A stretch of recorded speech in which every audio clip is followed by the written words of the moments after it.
한번 따라하겠습니다. 오해함이 아니냐. 자, 우리 전우자로 한번 인사하시기 바랍니다. 주의 이름으로 축복합니다. 잘 오셨습니다. 잘 오셨습니다. 예. 자, 다시 한번 따라하겠습니다. 오해함이 아니냐. 우리 좀 살아가면서 오해라는 게 참 많은 것 같아요. 그죠? 여러분들, 저는 우리 두사랑교회 성도들을 다 사랑합니다. 근데 가끔 가다 보면 저도 이제 피곤해 갖고 인상이 좀 찌그러질 때도 있고, 또 평상시에는 목사님 왜 이렇게 웃어주다가 오늘은 저 인상이 찌그러졌지 하고 오해하지 말길 바랍니다. 기본적인 마음은 우리 두사랑 성도들을 다 주의 이름으로 사랑합니다.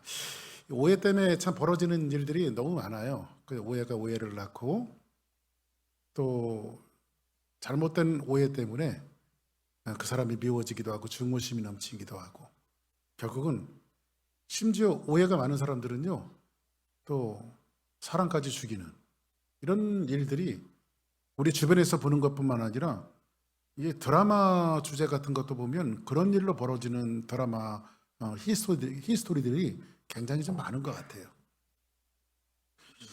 그 프랑스 작가 알베르토 까미라고 하는 분이 쓴 시곡이 있습니다. 그 내용은 그렇습니다. 체코의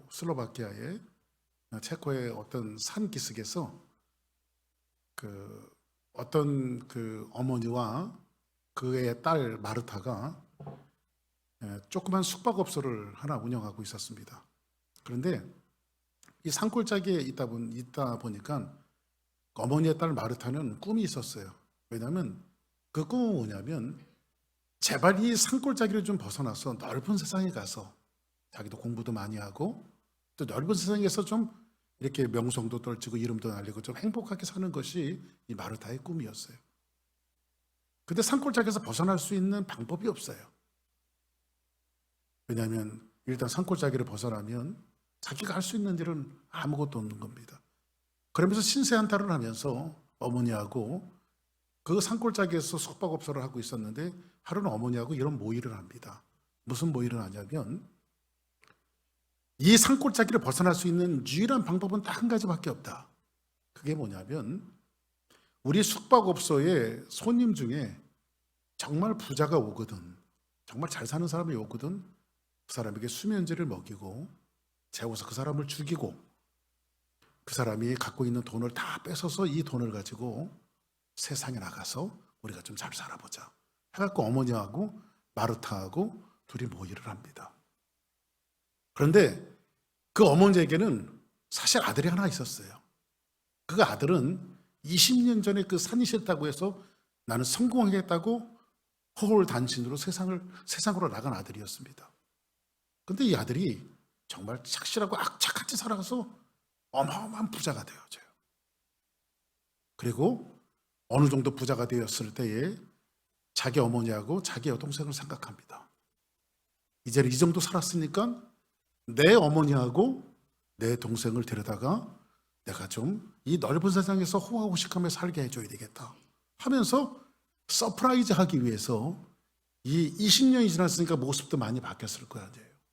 그런데 서프라이즈 해주기 위해서 자기 어머니와 자기 여동생이 있는 그 숙박업소, 산골짜기에 있는 숙박업소를 손님으로 가장해서 찾아갑니다.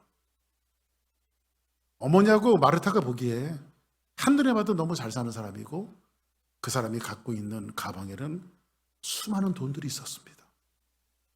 이때 옳지, 우리에게 기회가 왔구나 하면서 어머니와 마르타는 그 사람에게 수면제를 먹이고 그 사람의 생명을 빼앗고 그 사람의 돈을 다 가지고 갑니다. 그러다가 그 다음날 자기가 죽인 그 청년의 소지품을 검사하다가 깜짝 놀랍니다. 그 청년이 바로 20년 전에 나갔던 자기 아들이며, 이 마르타에게는 자기의 오라버니가 되어지는 거예요.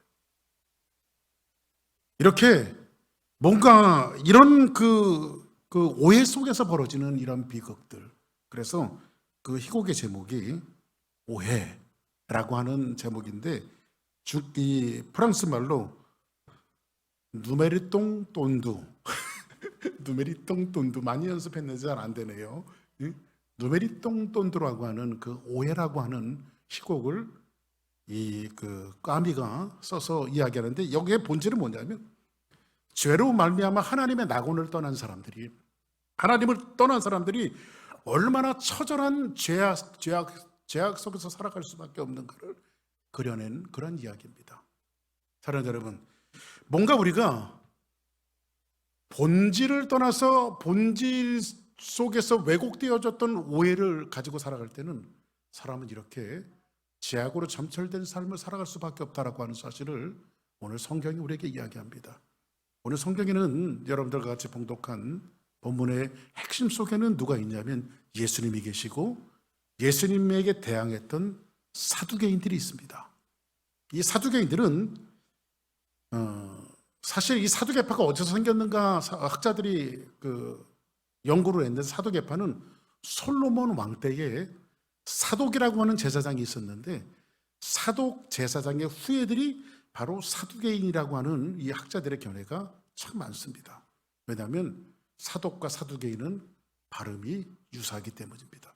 어쨌든 이 사두개인들은 굉장히 지식층들이에요. 많이 배우고, 그리고 종교 지도자들입니다. 그리고 이 사람들은 기득권 세력이고 모든 것들을 갖고 있는 사람들이에요. 그래서 여러분들 성경에 나와 있는 많은 분파주의자들이 있는데 바리새인들이 있어요. 바리새인들은 아주 꼴통 보수를 갖고 있는 그러한 보수적인 이 율법적인 보수적인 성향을 갖고 있는 사람들이 바로 바리새인들입니다. 이 사람들은 굉장히 원리 원칙주의자들이에요. 원리 원칙을 고수하다 보니까는 이런 얘기를 아침에는 했는데 그냥 생략을 하죠. 왜냐하면 너무 원칙을 주장하다 보면요, 원칙에서 벗어난 것을 전부 다 정죄를 합니다. 그러니까 이렇게 바리새인들은 그런 사람들이고, 사두개인들은 굉장히 현실적인 사람들입니다. 굉장히 현실적인 사람들이어서 이 사람들이 갖고 있는 신학적인 견해는 이런 견해를 갖고 있습니다. 이 사두개인들은 첫째, 부활을 인정하지 않습니다. 그리고 우리에게는 육체가 있고 영이 있다는 것을 생각하잖아요. 이 사람들은 영이 있다는 것도 믿지 않습니다. 이 사두개인들은 천사도 인정하지 않습니다. 그리고 이 사람들이 유일하게 인정하는 것은 뭐냐면 바로 모세오경, 창세기, 출애굽기, 레위기, 민수기, 신명기만 성경이라고 고집하는 사람들입니다. 그런 반면에 바리새인들은 굉장히 이 율법을 고수하는 사람들이고, 바리새인들은 부활이 있다라고도 믿고 영이 있는 것도 믿고, 이 사람들은 천사가 있다라고 하는 사실도 바리새인들은 믿습니다. 이렇게 사두개인들과 바리새인들은 굉장히 신학적으로 생각하는 모든 것들이 달라요. 근데 이 사람들이 지금 예수님을 잡아 죽이는 데는 하나가 되었습니다. 그러니까 딱 합의하고 한 번만 한 편이 되어지는데, 언제 한 편이 되어지냐? 예수님을 올무에 놓게 하기 위해서, 예수님을 잡기 위해서는 이 사람들이 한 편이 되어져요. 세상이 그런 것 같아요. 여러분들, 무슬림도요 굉장히 파들이 많습니다. 그리고 무슬림들끼리도 서로 앙숙들이 굉장히 많습니다. 그런데도 예수 믿는 선교사들, 예수 믿는 사람들을 잡아 죽이는 데는 하나가 되어지는 것이 무슬림들입니다. 이것처럼 바리새인들과 사두개인들과 헤롯 왕과 서기관들과 제사장들이 예수님을 잡아 죽이기 위해서 혈안이 되어 있습니다. 그러나 이 사람들은 신학이 달라요. 생각들이 달라요. 근데 각각 신학이 다르면서도 이 사람들이 오늘은 사두개인에 대한 이야기인데, 사두개인들이 지금 예수님에게 와서 예수님을 올무에, 예수님을 걸려 넘어지게 하려고 뭔가 예수님에게 질문을 합니다. 그 질문의 내용이 어떤 내용이냐면 이런 겁니다. 오늘 본문인데 부활이 없다 하는 사두개인들이, 그럼 사두개인들은 부활이 없다라고 생각하죠. 그렇죠? 성경에 보니까 이 사람 부활을 믿지 않아요. 부활이 없다는 사두개인들이 예수께 와서 물어 이르되, 예수님, 선생님, 모세가 우리에게 써주기를, 그러니까 이 사람들은 뭐만 믿는다는 거예요? 모세가 써준 성경이 뭐예요? 창세기, 출애굽기, 레위기, 민수기, 신명기, 이것만 믿는다는 거예요. 이 사람들은. 그렇죠? 이르기를 어떤 사람이 형이 자식이 없이 아내를 두고 죽으면, 그러니까 이 말이 무슨 말이냐면 형이 이제 결혼을 했는데 자식을 낳지 못했어요. 그죠? 자식을 낳지 못해요. 그리고 형이 죽었어요. 죽었는데 그 동생이 아내를 취하여 형을 위하여 상속자를 세울지니라 하였나이다. 조금 이따 설명해 드릴게요. 그러면 형이 자식을 낳지 못하고 죽었으면 형수한테 누가 시집을 가냐, 누가 장가를 가야 돼. 다시 그 동생이 장가를 가야 돼요. 무슨 얘기인지 아시겠죠?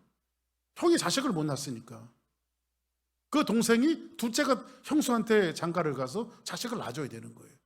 자, 이 얘기인데 상속자를 세울지니라 하였나이다. 근데 어떤 사람이 7형제가 있는데 왜 형제가 많은지 몰라. 7명이나 있었어요, 남자가.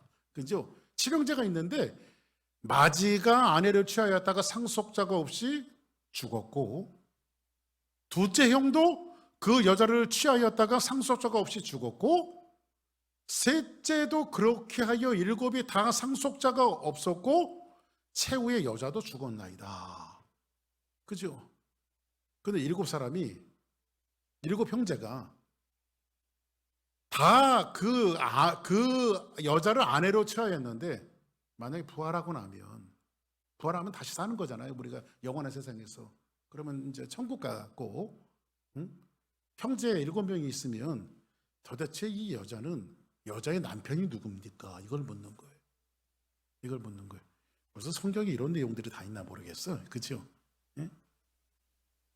근데 이거를 성경에서 보니까 뭐라고 말하냐면 신명기에 나와 있는 내용이에요. 모세가 써준 말인데 신명기가 모세가 써준 말 아니에요. 근데 모세가 써준 말에 형제들이 함께 사는데 그중 하나가 죽고 아들이 없거든. 그 죽은 자의 아내는 나가서 타인에게 시집가지 말아라. 그 남편의 형제가 그에게로 들어가서 그를 맞이하여 아내로 삼아라. 구약에 나오죠. 아내로 삼으라고. 이 말을 지금 이 사두개인들이 묻는 거예요. 이 모세가 써준 말, 이 구약에 나와 있는 성경을 가지고 예수님에게 묻는 거예요. 그죠? 그 남편의 형제에 대한 의무를 그에게 다 행할 것이요. 그 여인이 낳은 첫 아들이 그 죽은 형제의 이름을 잊게 하여 그 이름이 이스라엘 중에서 끊어지지 않게 할 것이라. 그러나 그 사람이 만일 그 형제 아내 맞이하기를, 그러니까 내가 왜 형수하고 결혼해야 돼? 싫어. 이런 사람도 있을 거 아니에요. 그죠? 그 맞이하기를 즐겨하지 않으면 그 형제의 아내는 아주 그냥 동네방네 동네 사람들 이렇게 하는 거 성문에 나가서 동네 사람들 장로들에게 나가서 말하기를 내 남편의 형제가 그 형제의 이름이 이스라엘 중에서 있기를 싫어하여 남편의 형제된 의무를 다 내게 행하지 아니하였나이다. 이렇게 하면서 동네 사람들에게 동네방네 떠들으란 말이에요. 이렇게. 여기까지 이해하셨으면 아멘 하시기 바랍니다. 네? 이해되셨어요? 무슨 말인지? 예? 예. 예. 자, 그러면 오늘 이 말씀을 통해서 그 이스라엘 사람들, 이게 이제 계대혼인법인데 이 계대혼인법은 뭘 얘기하냐면 이런 거예요, 여러분들. 응? 왜 이 계대혼인법을 하나님께서 구약에서 이스라엘 민족에게 주셨냐면요, 첫 번째 이 세 가지 이유가 있는데, 이스라엘 사람들은요 집안의 대가 끊기는 것을 막기 위해서 그래요. 대가 끊기는 거. 여러분들 우리나라에도요 대가 끊기는 거 굉장히 죄악시했습니다. 옛날에는요. 실제로 제가 살던 마을에 어떤 어르신이 계셨는데 딸을 둘을 낳고 아버지가 세상을 떠났어요. 엄마만 남았잖아요. 근데 그 집에 재산이 많잖아요. 재산이 많은데 만약에 이제 엄마가 뭐 옛날에는 뭐 재혼 같은 것도 많이 안 하셨는데 만약에 재가를 한다고 그러면 뭐까지 가져가겠어요? 재산까지도 갖고 가겠죠. 그래서 그 집안에서 문중회의를 해갖고요. 실제로요. 문중회의를 해갖고요. 둘째 동생이 자식을 낳았고요. 형네 집에 줬어요. 아들을 줬어요. 그래서 형의 대를 잇게 했어요. 뭐 한국에도 그런 경우들이 종종 있었어요. 보면 왜 대가 끊기는 건데, 근데 이스라엘 사람들은요 대가 끊기는 것은 큰 일 중에 하나예요. 엄청난 큰 일 중에 하나예요. 왜냐하면 집안의 대가 끊긴다라고 하는 것은 이거예요, 여러분들. 성경에 보니까는 여자의 후손을 통해서 누가 나오게 되어지죠? 메시아가 오게 되어져요. 그러면 이스라엘 전체로 봤을 때 어떤 사람에게 어떤 이 대를 통해서 메시아가 올지 몰라요. 근데 내가 대가 끊긴다라고 하는 것은, 내 대가 끊긴다라고 하는 것은 내가 메시아가 필요 없습니다. 나는 이런 고백이거든요. 그래서 우리나라는요, 옛날에 그 자식을 낳으면요 어떻게 하죠? 옛날 분들, 요즘에 뭐 그런 거, 뭐 요즘에는 병원이 하도 잘 돼 있어 갖고 요즘에 꼬마들이 그런 얘기 한다고, 너는 어느 산부인과 출신이야? 막 어느 병원 출신이야? 그런데요. 응? 그래서 요즘에 참 이게 씁쓸한 얘기인지 몰라도 종합병원에서 낳은 아이들과 개인병원에서 낳은 아이들이 또 차이가 있대나? 참 진짜 웃겨요. 응? 근데 우리는 옛날에 대부분 우리 어린 시대에 보면 뭐 집에서 다 낳잖아요. 그죠? 산파들이 있어갖고. 그래서 아들을 낳으면 어떻게 하죠? 아들을 낳으면 새끼줄에다가 고추를 껴갖고 이렇게 금줄을 달았어요. 그죠? 여기 애기 낳았다고. 그 딸아이 낳으면은 뭐 소나무 같은 거 꽂았던 것 같아요. 어릴 때 생각해 보니까. 그 금줄을 이렇게 딱 걸으면 이게 아기가 낳았다는 표시거든요. 집안 대문 앞에다가. 근데 이스라엘 사람들도 아기가 낳으면요, 아들이 낳잖아요. 아들이 낳으면 이런 선포를 합니다. 우리 집안에 미래의 생명의 부양자가 생겼다 해갖고 앞에다가 뭘 갖다 놓냐면 문 앞에다가 화살통하고 화살을 갖다 놔요. 활하고 화살통을 갖다 놔요. 그래서 시편 기자는 무슨 이런 고백을 했어요. 보라, 자식들은 여호와의 기업이요, 태의 열매는 그의 상급이로다. 젊은 자의 자식은 장사의 수중의 화살 같으니 이것이 그 화살통에 가득한 자는 복되도다. 그들이 성문에서 그들의 원수와 담판할 때 수치를 당하지 아니하리로다. 이게 뭐냐면 우리의 생명의 부양자가 생겼다는 거예요. 생명의 부양자. 그래서 이스라엘 사람들, 히브리 사람들은 대가 끊기는 것이 큰 결손입니다. 그래서 그것을 막기 위해서 이 계대혼인법을 만든 거예요. 계대혼인법. 대를 이어주는 거예요. 그 대를. 형이 자식이 없었으면 그 동생이 형수에게 자식을 낳아서 형님의 집안을 이어줘야 돼요. 또 한 가지는 이런 겁니다. 예를 들어서 아까도 말씀드렸지만은 이스라엘 남자들은요 분깃을 받게 돼 있어요. 누구든지 재산을 갖고 이 분깃을 받게 돼 있어요. 근데 만약에 거기 대를 이어 자식이 없다면 그 재산이 누구께 되겠어요? 부인께 되겠죠. 와이프께. 그런데 이게 히브리 사람들에게 이제 엄마가 이 부인이 재가를 하게 되어지면 그게 남의 재산이 되어지고 그 집안의 분깃이 남의 분깃이 되어지게 되어지고, 걷다가 좀 더 나가서 이방인들에게 흘러가면 이방인에게 그 모든 것들을 빼앗기게 돼 있어요. 이걸 막기 위해서 이제 이런 계대혼인법을 세운 거예요. 자, 그러면 오늘 이 말씀 속에서 지금 이 사두개인들이 예수님께 질문하는 것은 이 계대혼인법, 첫째가, 둘째가, 셋째가, 그리고 일곱째까지 있었는데 자식을 낳지 못하고 다 죽었는데, 그리고 나서 여자도 죽었습니다. 그러면 당신이 말하는, 그러니까 이 사람들은 사두개인의 부활을 믿어요, 안 믿어요? 안 믿죠. 그러면 너희들이 말하는 부활 후에 그 7명의 남자들이 이 한 여자를 두고 누가 진짜 남편이냐, 이거를 지금 누가 묻는 거예요? 사두개인들이 지금 질문을 하고 있는 거예요. 근데 예수님이 뭐라고 말하냐면 이렇게 말합니다. 예수께서 이러시되 너희가 성경도, 그러니까 예수님은 모세 오경만 성경이라고 이야기하는 것이 아니라 성경, 구약 성경 전체를 성경이라고, 예수님께서는 모세가 준 말이 아니라 성경도 이렇게 말하죠. 성경도 하나님의 능력도 알지 못함으로 모함이 아니냐, 오해함이 아니냐, 이렇게 말합니다. 오해함이. 그죠? 그리고 여러분들 부활에 대해서 여러분들이 한 가지 오해를 좀 풀 것이 있어요. 오늘 아침에도 잠시 우리 오전 성경 공부가 토픽이 부활이었기 때문에 그 얘기를 잠시 나눴습니다만, 부활에 대한 오해를 좀 풀 필요가 있어요. 그리고 나서 25절에 같이 한번 볼까요? 시작.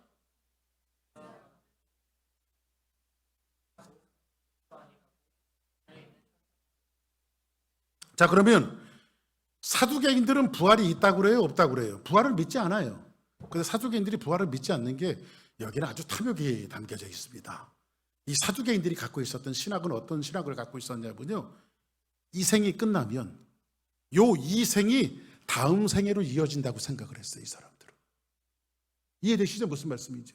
그러니까는 내가 여기서 한 100살까지 이렇게 살다가 죽으면 다음 생애로 또 이어진다고 생각했어요. 똑같은 모습을 가지고. 근데 이 사두개인들은 기득권이에요. 이 사두개인들은 대부분 가진 것이 많아요. 명예도 갖고 있어요. 물질도 갖고 있어요. 능력도 갖고 있어요. 그럼 이 사람들이 생각하는 건 그런 겁니다, 여러분들. 옛날에 그 한국의 IMF가 터졌을 때에 아주 그 부자들이, 한국의 부자들이 술잔을 기울이면서 이렇게 건배를 했다고 합니다. 이대로 했다고 합니다. 이대로. 아주 나쁜 사람들이죠. 왜 그러냐면요, 아니 골프, 미국은 골프 치는 게 아무것도 아닙니다만은 한국의 골프는요, 있는 사람들만 치는 거거든요. 그리고 있는 사람들만 갈 수 있는 곳이 있었는데, 이게 이제 한국이 잘 살다 보니까 뭐 5만 사람들도 골프장 오고 자기네들이 기득권처럼 갈 수 있는데도 5만 사람들이 오니까 이게 뭐 돈 있어도 자기네들이 뭐가 좀 달라지는 게 없는 것 같아. 근데 IMF가 터지고 나서 사람들이 대부분 많은 사람들이 골프장도 오지 못하고 자기네들이 가는 곳을 잘 오지 못하니까 이제 걸리적거리지 않는다, 이대로 이랬단 말이야. 이대로. 근데 이 사두개인들의 이대로 하는 사람들이에요. 이대로. 왜냐하면 너무 가진 것이 많아요. 그러니까는 다음 생에 이 모든 기득권을 가지고 옮겨가야 되는데, 예수님이 말하는 이 기독교 신앙이 말하는 부활하면은 이건 뭐예요? 이거를 전문 용어로 나가리. 그러니까 이 땅에 가지고 있는 그 모든 것들을 다 두고 가야 되잖아요, 우리는요. 그죠? 여러분들이 많이 공부했어도 그 학기 다 두고 가야 되고, 여러분들이 집을 빌딩을 아무리 많이 사놔도 그거 다 두고 가야 되고, 아무리 여러분들이 유명해도 그거 다 두고 가야 되고, 하나님 앞에서는 그 홀로 한 사람 1대1로 하나님 앞에 심판을 받아야 되잖아요. 그래서 성경은 뭐라고 말하죠? 한 번 죽은 것은 사람에게 정하신 것이요, 그 후에는 심판이 있으리라. 할렐루야. 사람에게는 다 누구에게도 죽음이 와요. 여기서 박 목사가 영원히 살 것 같지만 말씀을 증거하는 박 목사에게도 언젠가는 죽음이 올 거예요. 그런데 그 이후에는, 한 번 죽은 것은 사람에게 정하신 것이지만은 그 이후에는 하나님 앞에서 우리는 심판을 받을 거예요. 성경이 그걸 얘기하고 있잖아요. 근데 사두개인은 그거를 인정하고 싶고 믿고 싶지 않았어요. 왜? 너무 가진 것이 많기 때문에. 그래서 지금 이런 질문을 하고 있는 거예요. 그때 예수님께서 뭐라고 말하죠? 너희들이 참 성경에 대해서 오해를 하는구나. 그러니까 여러분들 성경에 대해서 잘 믿어야지, 잘못 믿으면 오해를 하고 우리가 믿을 수가 있어요. 여러분들 결혼하고 장가가는 거는 언제 하는 거예요? 그리고 나서 자식을 생산하는 건 언제 하는 거예요? 부활 전에 하는 행위들이에요. 그죠? 그리고 우리가 그 이후에는 어떻게 해요? 그 이후에는 어떻게 돼요? 장가도 아니 가고 시집도 아니 가고 천사와 같은 영적인 존재가 된다는 거예요. 여러분들 아담과 하와가 범죄하고 난 이후에 여자에게 주었던 그 고통이 뭐죠? 자식을 낳을 때 해산하는 고통이 있잖아요. 자식을 낳을 때 너무 아프잖아요. 남자들은 그걸 모르지. 근데 여자들은 그 해산하는 고통들이 있잖아요. 그렇죠? 너는 아냐고요? 나도 모릅니다. 저도 모릅니다. 근데 여러분들 왜 하나님께서, 저는 그런 생각을 해봤어요. 왜 하나님께서 해산하는 고통을 주셨을까? 여러분들, 예수님이 십자가의 고통을 통과해서 부활의 영광을 얻으셨어요. 할렐루야. 그러니까는 해산하는 고통을 통해서 새로운 생명이 얻어지는 것처럼 예수 그리스도의 고통의 십자가를 통해서 부활이라고 하는 것이 얻어지는 거예요. 그러니까 거기에 해산하는 고통 속에 뭘 감춰놨냐면 부활이라고 하는 영광을 하나님께서 감춰놓으신 거예요. 여러분들, 이 땅에 살아가는 동안에 우리의 인생과 삶 속에서 이 사두개인들처럼 부활에 대한 오해하는 사람들에게 예수님께서도 이렇게 하십니다.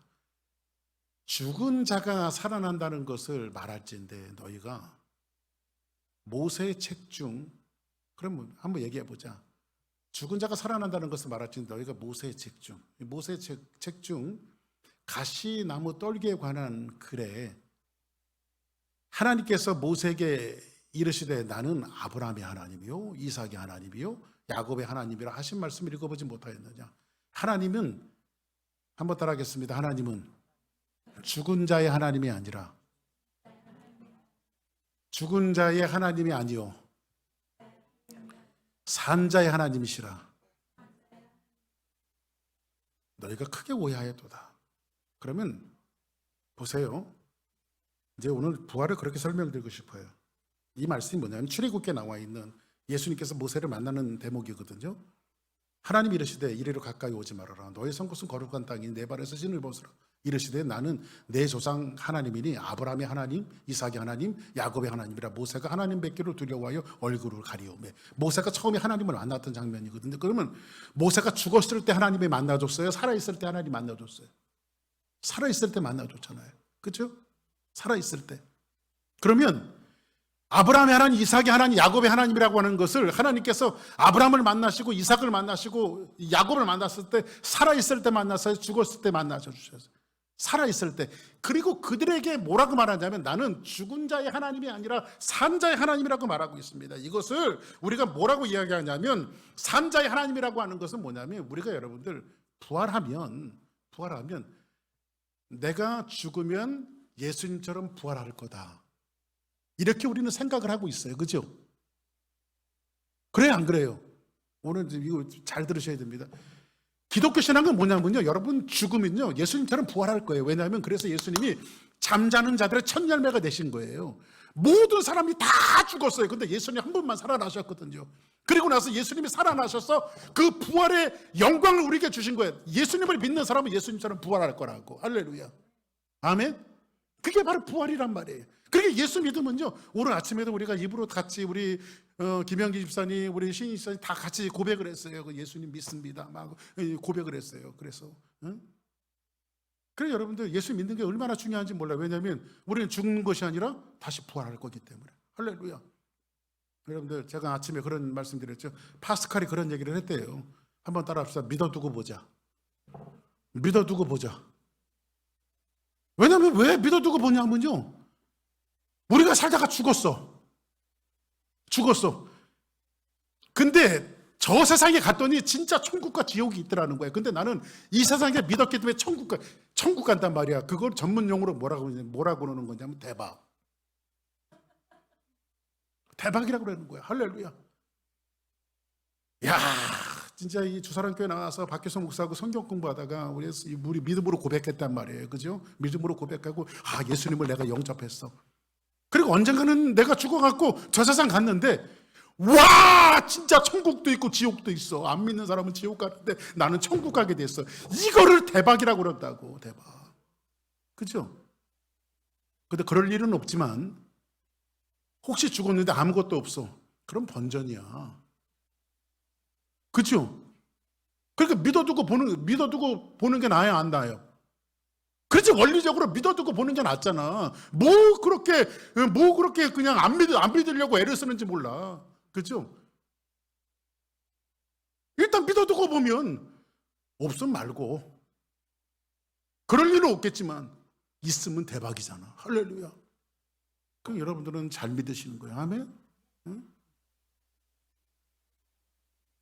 근데 하나님은 어떤 하나님이냐면 산자의 하나님이라고 말하고 있어요. 산자의 하나님. 그걸 보세요. 죽었다가 우리가 다시 살아나는 것도 부활이지만 왜 하나님께서는 죽은 사람들의 하나님이면서도 산자들의 하나님이라고 말씀하시냐면 우리가 부활을 꼭 내세에, 그러니까 이 사두개인들이 이야기하는 것은 뭐냐면 7명이 누구의 남편입니까? 이 여인에게 누가 그 사람의 남편입니까? 꼭 죽은 후에를 이야기하는데 너희들이 부활을 오해하는구나. 너희들의 부활은 이 죽음 후의 것만 있는 것이 아니라 현재 살아갈 때도 너희들은 부활을 가지고 살아가야 된다. 이걸 이야기하는 거예요. 그러면 우리가 언제 우리가 부활을 가지고 살아가야 될까요? 예? 부활의 능력을 가지고 살아가야 될까요? 빌립보서 3장 8절을 같이 한번 읽어봅시다. 시작. 또한 모든 것을 해로 여김은 내 주 그리스도 예수를 아는 지식이 가장 고상하기 때문이라. 내가 그를 위하여 모든 것을 잃어버리고 배설물로 여김은 그리스도를 얻고. 자, 보세요. 사도 바울이 지금 빌립보서 3장 8절을 통해서 이런 고백을 하는데, 사도 바울은 원래 하나님을 안 믿는 사람이었어요. 그죠? 사울일 때 하나님을 믿어도 예수님을 믿지 않는 사람이었어요. 근데 이 사람이 예수님을 믿는 사람을 핍박을 하다가 다메섹 도상에서 부활하신 예수님을 만나요. 다른 예수님을 만나는 것이 아니라 부활하신 예수님을 만나요. 근데 사도 바울은 스펙이 대단했던 사람이거든요. 그 당시에 가마리엘 문화에서 있었다라고 하는 것은요, 지금으로 이야기하면 미국으로 얘기하면 하버드 대학, 여기서 PhD까지 한 사람이에요. 그 가마리엘 문화가 여러분들 소크라테스라든지 플라톤이라든지 아리스토텔레스라든지 이런 유명한 철학자들이 있었던 문화가 바로 가마리엘 문화거든요. 최고의 학벌. 거기 그 문화에서 사도 바울이 PhD 받은 사람이란 말이에요. 그러니까 얼마나 스펙이 대단합니까?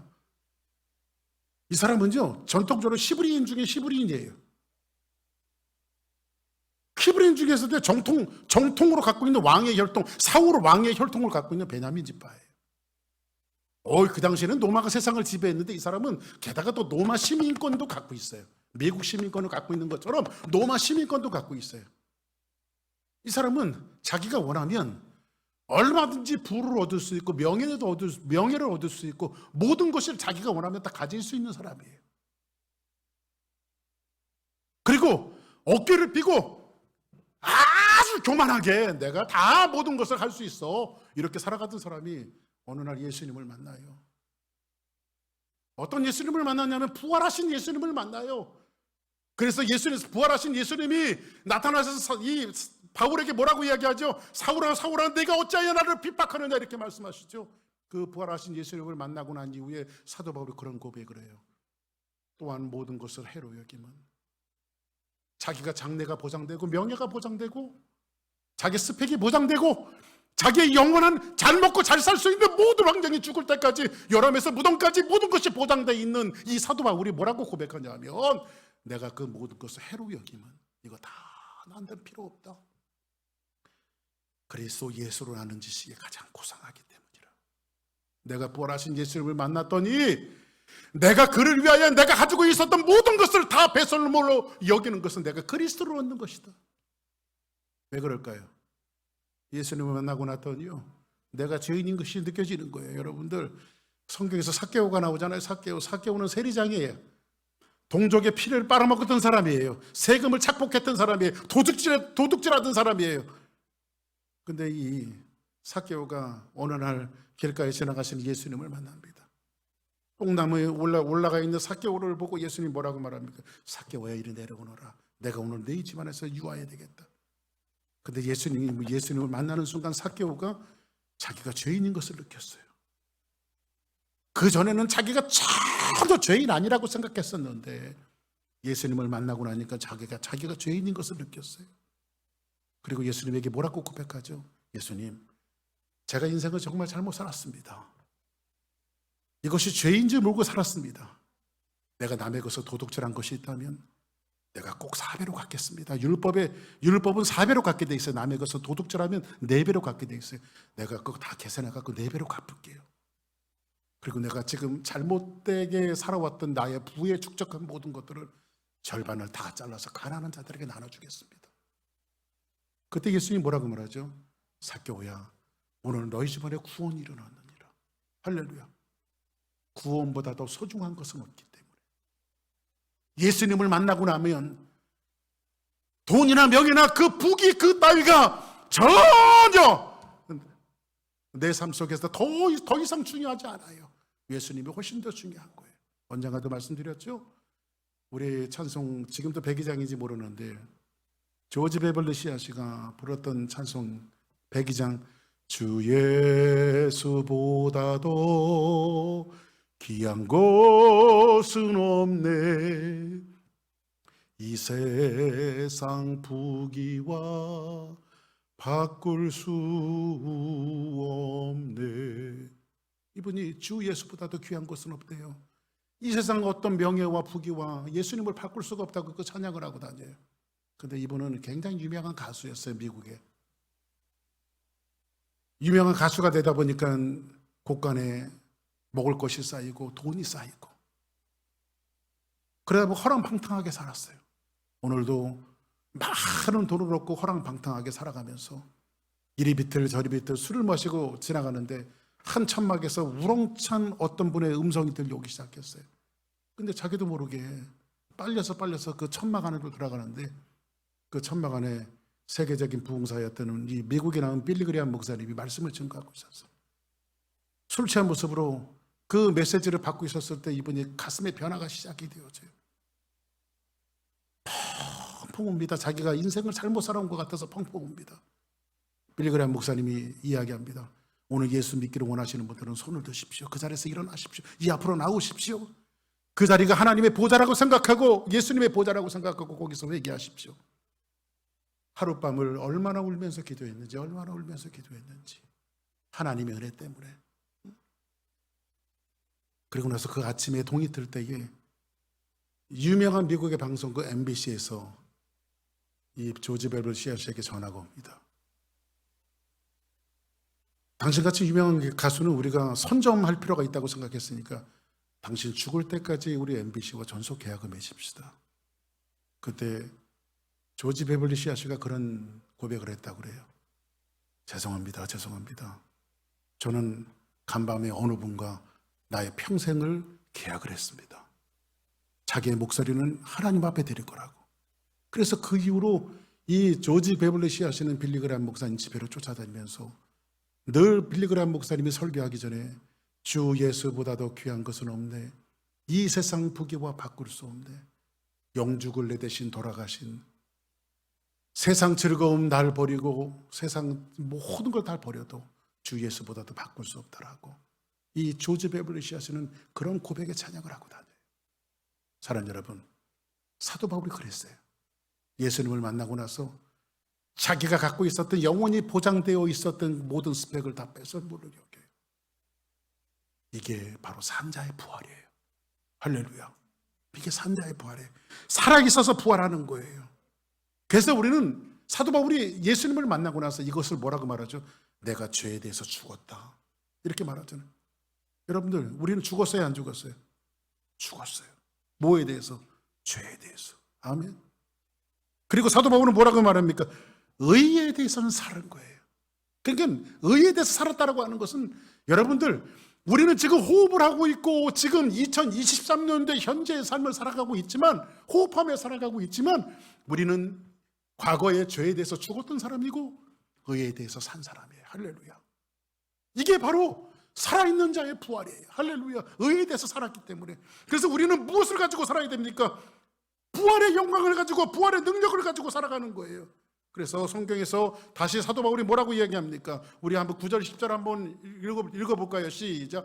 그 안에서 발견되려 함이니 내가 가진 의의 율법에서 난 것이 아니요 오직 그리스도를 믿음으로 말미암는 것이니 곧 믿음으로 하나님께로부터 난 의라. 내가 그리스도와 그 부활의 권능과 그 고난에 참여함을 알고자 하여 그의 죽으심을 본받아. 여기서 사도 바울은 의에 대해서 산다라고 말하고 있고 내가 그리스도와 그의 부활의 권능을 이렇게 말합니다. 부활의 권능. 이 부활의 권능이라고 하는 말을 다른 말로 사실 성경에서 부활의 권능이라고 말했지만 부활의 권력입니다. 부활의 권력. 내가 부활의 권력을 갖고 살아가는 거예요. 사도 바울이 예수님을 만나고 나니까는 그 당시는 로마가 세상을 지배했을 때 모든 권력이 어디서부터 나왔냐면 로마의 황제의 보좌로부터 나왔어요. 거기에 통치도 있고 영광도 있고 심판도 있고 로마의 황제의 보좌 데스토포테스라고 하는 이 황제의 보좌를 이야기했어요. 그런데 사도 바울이 웃기지 말아라. 로마의 황제의 보좌에서 나오는 것이 아니라 하나님의 보좌에서 그 권력이 나오는 것이다. 부활의 영광이 나오는 것이다. 부활의 능력이 나오는 것이다. 사도 바울이 그렇게 이야기하고 있어요. 그래서 사도 바울은 뭐라고 말하고 있습니까? 어떻게 해서든지 죽은 자 가운데서 부활에 이르려 하노니. 할렐루야. 부활에 이르려 하노니. 이 부활이 이런 부활입니다. 한번 생각해 보세요. 그러면 산자의 부활은 이렇게 한번 정리를 해볼게요. 여러분들, 죽은 자들은 누워 있습니까? 일어납니까? 죽은 자들은 서 있어요? 누워 있어요? 이게 가장 쉬운 질문인데 1번 누워 있다, 2번 서 있다. 시작. 1번이죠. 1번. 다 죽은 사람은 누워 있습니다. 나는 쓴 사람들 하나도 못 봤어. 살아있는 사람은 누워 있어요. 잠잘 때만 잠시 누워 있어야지. 매달 누워 있는 사람은 죽은 우리가 이 병상에 있는 사람을 맨날 누워 있는 사람은 살았지만 살아있는 송장이야 그러잖아요. 그죠? 그러니까 살아 있으면 뭐예요? 서서 다니잖아요. 우리가 그래서 두 발로 서서 다니잖아요. 죽어 있는 사람과 살아 있는 사람의 차이점은 뭐냐면 죽어 있는 사람은 누워 있고 살아 있는 사람은 서서 다닌다고. 그런데 세상은 전부 다 사망 가운데 있어요. 예수 안 믿으면 전부 다 사망 가운데 있는 존재들이에요. 그러면 세상은 어떻게 돼 있을까요? 죄 아래에 있는 사람들은 누워 있을까요? 서서 있을까요? 누워 있을까? 서서 있을까? 1번 누워 있다, 2번 서 있다. 시작. 1번 다 누워 있잖아요. 그런데 저와 여러분들은 어떻게 돼 있어요? 서 있어. 할렐루야. 그러면 다 누워 있는데 쓴 사람들은 보일까 안 보일까? 쓴 사람들은 보인다고. 그죠? 그러니까 그리스도인들은요, 살아있는 부활을 가지고 있는 사람들은요, 이 땅을 살아갈 때에 사람들에게 구경거리야. 우리는요, 예수 믿는 사람들은 시기종들이야 이게. 예? 다 죽었는데 우리는 서서 다니니까. 그래서 우리가 그러잖아요. 저 예수쟁이들은 참 웃겨. 이 주일 되면 어디 놀러 가도 이 날씨도 좋고 요즘에 날씨가 얼마나 좋아요. 이렇게 놀러 다녀도 되는데 왜 저렇게 교회를 가는지 몰라. 응? 뭐 주일을 성수한대나? 그 사람들 죽어서 그래. 예수님 만나지 못해서 우리는 누구를 만나서 그래? 부활의 예수님을 만나기 때문에 크게 만든 거야 우리한테는. 할렐루야. 아멘. 아유, 예수쟁이들은 교회 가는 것도 모자라서 돈을 갖고 간대. 돈을 헌금을 드린대. 그 빼빠지게 돈 벌어갖고 왜 교회에다 갖다 바쳐? 그 사람들은 부활을 몰라서 그래. 우리는 부활을 알아서 그렇고. 할렐루야. 그래서 하나님 앞에 드리는 거예요. 왜냐하면 드리는 기쁨이 얼마나 좋은지 아십니까? 하나님 앞에. 드리는 기쁨이 얼마나 감사한지 알아요. 몸을 드리고 마음을 드리고 물질을 드리고 드리는 기쁨이 얼마나 좋은데, 드리면서도 감사하는 거. 그래서 세상 사람들 앞에 우리는 그리스도인들은 뭐냐면 구경거리야. 우리는 여러분들 이런 그 동물원들을 가면요, 막 구경하잖아요. 사자도 구경하고 뭐 노루도 구경하고 호랑이도 구경하고 여우도 구경하고 다 구경하잖아요. 아마 수없이 왜냐하면 그런 사나운 동물들은요 우리 주변에 없거든요. 그 동물원이나 가야 볼 수 있어요. 우리는 동물원에 사람들의 구경거리에 사도바울이 그래서 예수님의 부활을 알고 나서 뭐라고 이야기하냐 이렇게 얘기해. 내가 생각하건대 하나님의 사도인 우리를 죽이기로 작정한 자 같이 끄트머리에 두셨으니 우리는 세계고 천사와 사람 앞에 구경거리가 돼요. 구경거리. 왜냐하면 다 누워있는데 우리는 서서 다니니까 세상 사람들 앞에 우리는 뭐예요? 구경거리야. 그래서 오늘 결론을 말씀드리면 사두개인들이 찾아와서 예수님에게 질문하는 것이 뭐였어요? 첫째가 죽고 둘째가 죽고 일곱째까지 다 죽었는데 그리고는 여자도 죽었습니다. 부활한 후에는 그 여자는 그 여자의 남편은 누구겠습니까? 그때 예수님이 너희들이 부활에 대해서 오해하는구나. 나는 꼭 죽음에 대해서만 이야기하는 것이 아니라 하나님은 산자의 하나님이다. 너 꼭 왜 그 부활을 죽음 이후에 생각하니? 그게 아니라 부활은 바로 산자의 하나님이다. 어떻게 살아있는 건데? 다 누워있는데 서 있는 사람들처럼, 세상 사람들 앞에 구경거리가 되어진 사람처럼. 그러니까 우리는 살아가도 얼마나 중요한 것이 뭐냐면 내가 예수쟁이라고 하는 소리를 듣는 것이 얼마나 감사한지 몰라요. 예수쟁이 중에서도 내가 목사라고 하는 칭함을 받는 것이 얼마나 감사한지 몰라요. 저는요. 평생 하나님을 섬길 수 있기 때문에. 어떤 공공단체에 가서 목사님 나오셔서 기도해 주시겠습니다. 그러면 그 기도하러 나가는 그 자리가 얼마나 감사한지 몰라요. 목사로서. 근데 그 사람들은 저를 구경하죠. 저 목사 기도 잘할래나? 저 목사 설교 잘할래나? 구경하라 이거예요. 왜냐하면 우리는 부활하신 예수님을 만나기 때문에. 우리는 죽음을 통과한 사람들이에요. 할렐루야. 그리고 부활의 예수님을 만난 사람들이에요. 아멘. 우리는 호흡을 하고 살아가고 있지만은 죽음과 생명이 이 땅에서 공존하는 이 모든 것들을 경험한 사람들이기 때문에 부활은 꼭 내세에만 있는 것이 아니라 오늘을 살아가는 현대에도 있다라고 하는 사실. 그리고 앞으로 여러분들이 살아갈 일주일에 평생의 삶 속에서도 앞으로 부활의 신앙을 가지고 부활의 권력을 가지고 누워있는 자들 앞에서 어깨를 펴고 당당하게 나는 부활의 주님을 만났다라고 고백하며 살아가는 우리 주사랑 성도들 모두가 되어지기를 주의 이름으로 축복합니다. 다 같이 자리에서 일어나시겠습니다.